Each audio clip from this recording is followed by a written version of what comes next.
While KC has learned a lot about how an economy works outside of school, he and his classmates are getting a lesson on how our American economy developed. So we know that the colonists declared their independence from King George's England, leading to the Revolutionary War and the birth of the United States. Today, we're going to see how economics was behind much of our early history and why we fought a civil war less than 100 years later. I know Pilgrims, Pocahontas, George Washington, Abraham Lincoln, Gettysburg. What's all that have to do with economics? So, Mr. Cashaway, a penny for your thoughts? I'm sure the class is interested. Oh, sorry, Miss Fenton. I was just wondering what all that history had to do with economics. Okay, I have some answers for you. Although many of our early settlers left England for religious reasons, that wasn't the main reason North America was colonized by England, France, and Spain. The American economy developed... Probably really fast. We had all kinds of stuff over here that the old world wanted. Tobacco, sugar, cotton. Sorry, Casey, it isn't that easy.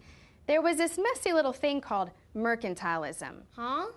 Mercantilism is the idea that a parent country starts colonies so it can get the resources available and bring them back to their own country.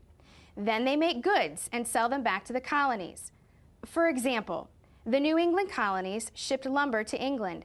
It was made into furniture there and then sold back to the colonists. Whoa, that's rude. Didn't you do the same thing to your father? I don't think so. You took his leftover PVC pipes and made dog washing wands. Then you turned around and sold it to him at full price. Using someone else's resources to make something and then selling that product for a profit back to the people who originally had the resources is mercantilism. What's that have to do with our colonial period? Good question. In Europe during the 16th to 18th centuries, mercantilism led to many wars because the European governments fought over available markets. Those available markets were their foreign colonies.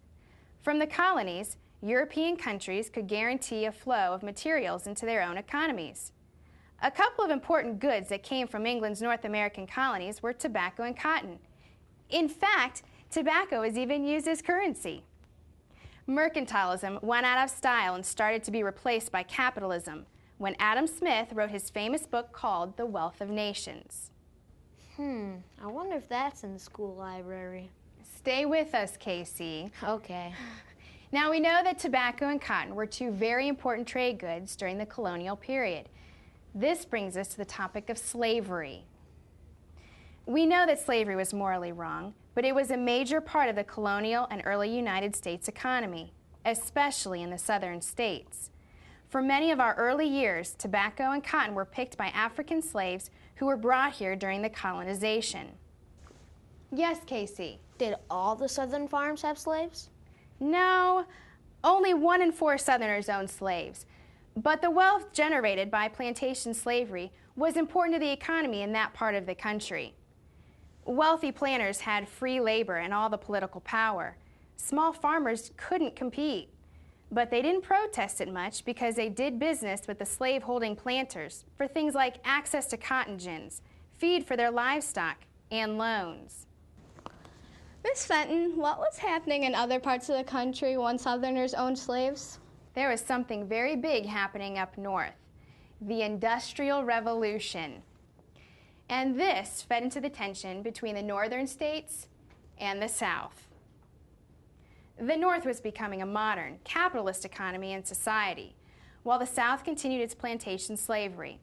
So the country was becoming more divided. All of this tension also contributed to forming the Republican Party and the election of President Abraham Lincoln.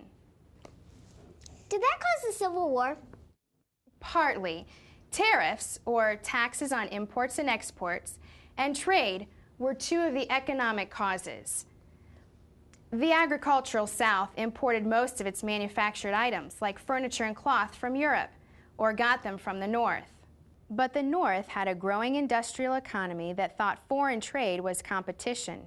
So, in 1828, the northern states had Congress pass trade barriers called protective tariffs.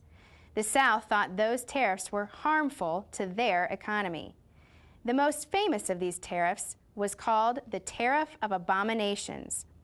South Carolina protested the tariffs and passed an ordinance of nullification, which declared some tariffs to be null and void within their state borders. Their most outspoken official was Congressman John C. Calhoun. President Andrew Jackson called that treason. By 1860, economic issues like these led to the secession by the southern states and the outbreak of the Civil War.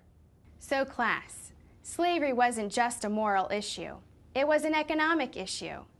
The seeds for our Civil War in the 1860s were sown at the earliest southern plantations during the mercantile period.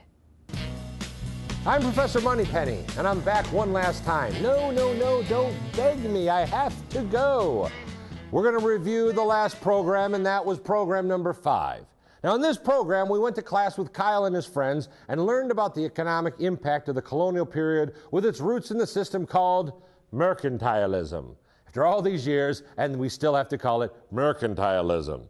Guess what, kids? Mercantilism was the economic heart and soul of the European colonialism, giving the host countries a way to gather resources they didn't have and bring them back to the home country. Say it with me, mercantilism. Doesn't it trip off the tongue?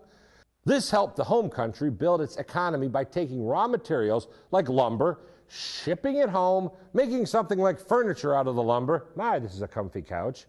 Then selling the furniture back to the colony where the wood came from. Hey, wasn't that just a tree in our backyard? Now it's a comfy couch. I love mercantilism. The members of KC's Student Commerce Company did essentially the same thing when they got their raw materials from Kyle's dad, made dog washing wands, and sold them back to his parents. England really prospered under this system, transporting tobacco, and cotton from the American colonies. We then learned that mercantilism led to many wars where European governments fought over available markets. Mercantilism started to fade away after Adam Smith, of the Invisible Hand fame. He wrote this book, The Wealth of the Nations, and eventually mercantilism was replaced with capitalism. One sad byproduct of the colonial system was the economic reliance on slave labor in the colonial and early United States periods. Now, while only 1 in 4 Southerners owned slaves, the wealth generated by the slave labor touched everyone in the South. Why?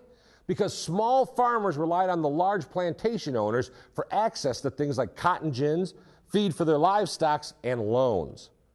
Now, while the South's economy was based upon slavery, up north there was an industrial revolution taking place.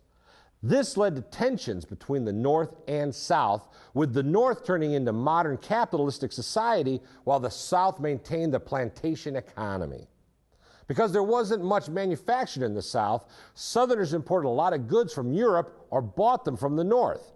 When the federal government passed protective tariffs, Southerners were outraged. South Carolina eventually passed an ordinance of nullification to counter what was called the Tariff of Abominations. These tensions eventually led to the Civil War. It took many years for the Southern economy to recover after the Civil War. I'm Professor Moneypenny for Economics Academy.